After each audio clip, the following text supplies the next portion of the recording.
ज्या भूमीत आहो राष्ट्रसंत तुकडोजी महाराज त्यांनी लिहिलेला ग्रंथ हा या ठिकाणी देऊया आपण सगळ्यांनी जोरदार टाळ्या वाजवून स्वागत करा। या व्यासपीठावर उपस्थित काही बाकीचे लोक आहेत ज्यांचं काम नसेल त्यांनी खाली या। यानंतर या बिट्टू आपल्या सर्वांचे आदरणीय संभाजीराजे आपल्याशी संवाद साधतील। प्रशांत भाऊ डिक्कर आपण देखील थोडंसं स्टेज कमी करून घेऊ, काय होईल आपणच कमी केलं तर बरं होईल थोडं। या प्रशांत भाऊ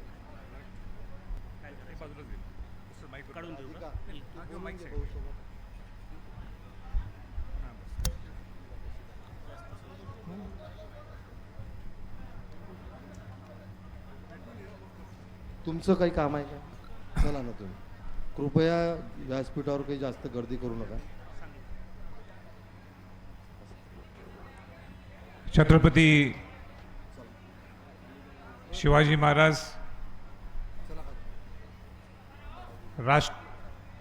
राजश्री छत्रपती शाहू महाराज राष्ट्रीय संत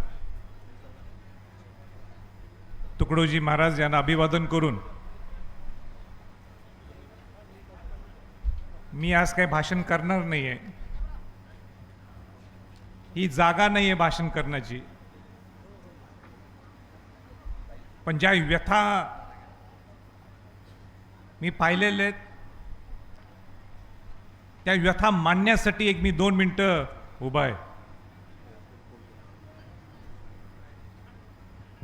माननीय बच्चू भाऊ आमचे सहकारी, मी त्यांना दोस्त सुद्धा मानतो। ज्यावेळी ते अन्न त्यागला बसले माझ्या कानावर आल्यावर नंतर मी लगेच ताबडतोब फोन केला आणि फोन केल्यानंतर माझं मन काही राहावं ना, माझं मन हेच मला सारखं टोचत होतं, तुम्ही फोनवर बोलून नुसतं काय होणार आहे? तुम्ही खऱ्या अर्थाने छत्रपती शिवाजी महाराजांचा जर वंशज असाल आणि जो खऱ्या अर्थाने रयतेसाठी धडपड करतो, जो आपल्यासाठी नव्हे तर रयतेसाठी शेतकऱ्यांसाठी अन्न त्याग करण्यासाठी त्यांनी जे हाती आंदोलन घेतलेलं आहे, तर त्यांना ताकद देण्यासाठी संभाजी छत्रपती पळतो मुंबईतून आणि बच्चूभाऊंना सहकार्य करण्यासाठी ताकद देण्यासाठी, का मी मोठा नाही आहे, ते घराणं मोठं आहे आणि म्हणून ते छत्रपती घराण्यातल्या व्यक्ती त्यांच्या घराण्यातले वंशज बच्चूभाऊंच्या बरोबर आहे हे महाराष्ट्राला सुद्धा मेसेज देण्यासाठी आज मी तो आलो। मला आश्चर्य वाटते, शेतकरी हा आपला केंद्रबिंदू आहे, शेतकरी आपली जान आहे, आपली शान आहे आणि स्वतः आत्ताचं सरकार सुद्धा काय म्हणते, हे सामान्यांचं सरकार आहे। पण शेतकरी कोण आहे? शिवाजी महाराजांनी शेतकऱ्यांना स्वरक्षण कसं दिलं होतं? या महाराष्ट्रात एवढे महापुरुष होऊन गेले, हे सरकार स्वतः म्हणते की आमचं सामान्यांचं सरकार आहे। मग बच्चूभाऊ काय वेगळं आंदोलन करायला लागलेत? काय गरज आहे तिने आंदोलन करायची? त्यांच्या मागण्या काय चुकीच्या आहेत का? मागण्या या रास्त नाहीत का? तुम्हीच मतं मिळवण्यासाठी कर्ज माफी करतो म्हटलं तर 6 महिने होऊन गेलेत, आता त्याच्यावर काय चर्चा करत नाही? त्या कोट घालून फिरणारा कृषी मंत्री, जिभेला कुठला हाड नाहीये। आता ठीक आहे, तो फोनवर आला, मी बोलू शकलो, पण मी सुद्धा फोनवर बोलण्याची गरज काय? वर मला म्हणतो मी फोनवर बोललो बच्चूकडून, अरे बोलून काय? शेतकऱ्यांचे प्रश्न कसे सोडवणार आहेत? बरं, हा कुठला साधारण कार्यकर्ता नाहीये। बच्चूबाचं आयुष्य हे शेतकऱ्यांसाठी कष्टकऱ्यांसाठी गेलेलं आहे, आयुष्य शेतकऱ्यांसाठी कष्टकऱ्यांसाठी गेलेलं आहे। संभाजीराजांनी जर आंदोलन केलं, जसं मी एक अन्नत्याग आंदोलन केलं होतं, तुम्ही माझ्यावर सुद्धा थोडीफार शंका घेऊ शकता, पण या व्यक्तीच्यावर शंका घेण्यासाठी 1% सुद्धा तुम्हाला पाहायला मिळणार नाही. तुम्हाला एक मजा, एक गंमत जमत सांगतो. वातावरण जरा एकदम बच्चूभाऊ सुद्धा जरा हसवायला पाहिजे मला बच्चूभाऊना. म्हणून मला एकदमच सुचलं आता, विधानसभेच्या निवडणुकीत आम्ही सगळे एकत्र प्रचार करत असताना किंवा विधानसभेच्या निवडणुकीत कशा पद्धतीने प्रचार करायचा ह्याच्यासाठी आमच्या नेहमी मीटिंग असायच्या. मग शेवटी मला आमच्या सगळ्या सहकारी, आमच्या स्वराज्याच्या सगळ्या सहकाऱ्यांनी सांगितलं की बच्चूभाऊ नेहमीप्रमाणे अर्धा पाऊण तास, 1 तास, 2 तास उशिरा येणार आहेत, म्हणून राजे तुम्ही काही गडबड करू नका मीटिंगला. काय म्हणले? मीटिंगला काही गडबड करू नका, तुम्ही उशिरा येणारच आहेत बच्चूभाऊ, त्यांची नेहमीची एक पॅटर्नच आहे, ते उशिरा पोहोचतात. म्हटलं काय फरक आहे, आपण जाऊ पण टाईमशी, आपण टाईम दिला तर चुकून बच्चूभाऊ अगोदर काय करताय.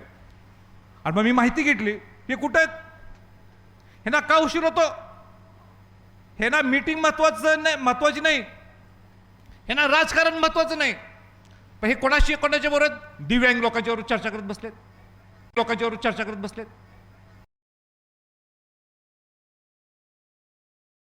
दिव्यांग लोकांचे प्रश्न सोडत बसलेत, शेतकऱ्यांचे प्रश्न सोडत बसलेत, सामान्य लोकांचे प्रश्न सोडत बसलेत.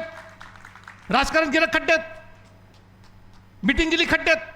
पण ज्यांच्यासाठी मी माझं आयुष्य लढा दिलेलं आहे, ज्यांच्यासाठी मी ठामपणे उभा आहे, मला ते लोक महत्वाचे आहेत, ती जनता महत्वाची, ते शेतकरी महत्वाचे आहेत, कष्टकरी महत्वाचे, ते दिव्यांग महत्वाचे आहेत. ही काम करण्याची पद्धत आहे.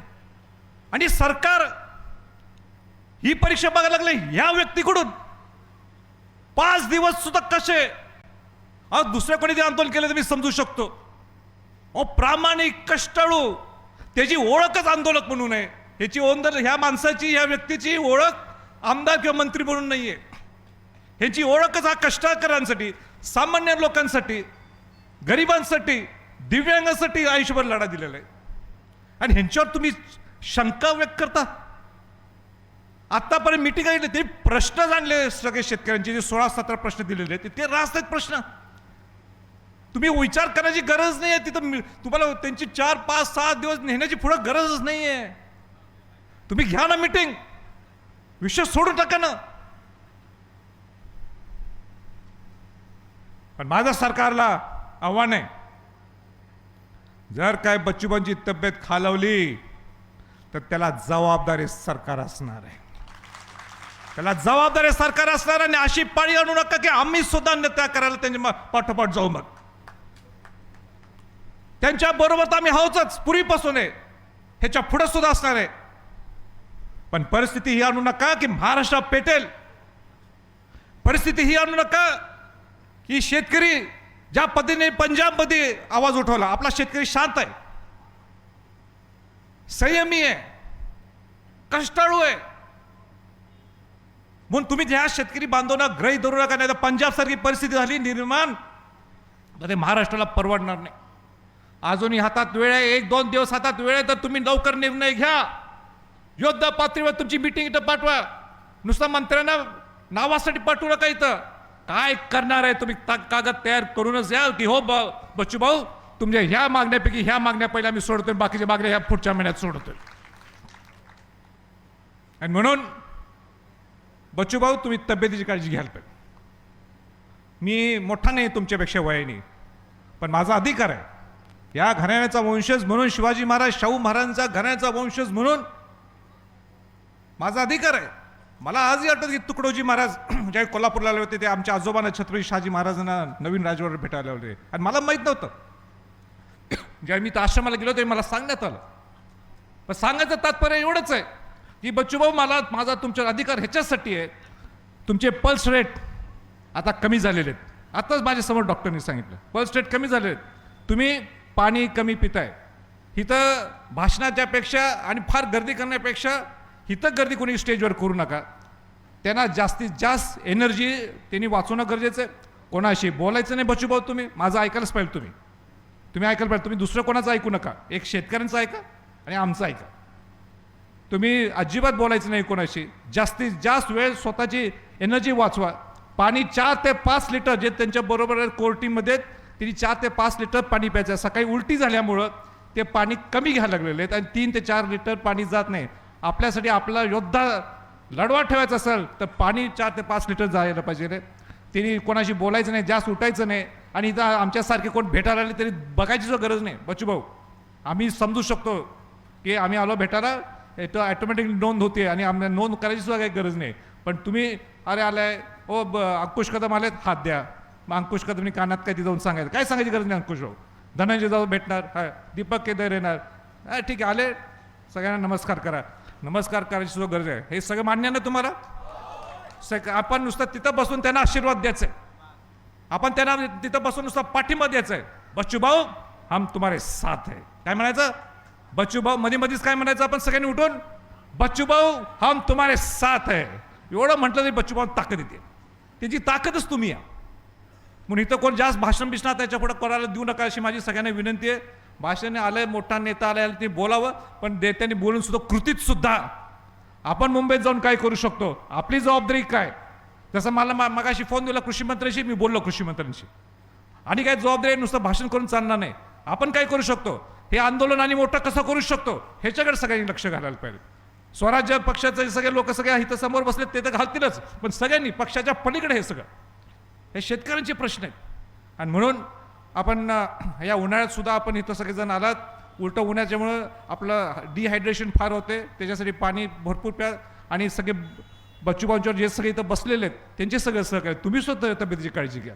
म्हणजे मगाशी कोणीतरी सांगितलं की 65 वर्षाच्या आपल्या आजी, त्यांनी सुद्धा म्हटलं की मी बच्चूभाऊ जो पण अन्न घेत नाही तो मी सुद्धा करणार नाही.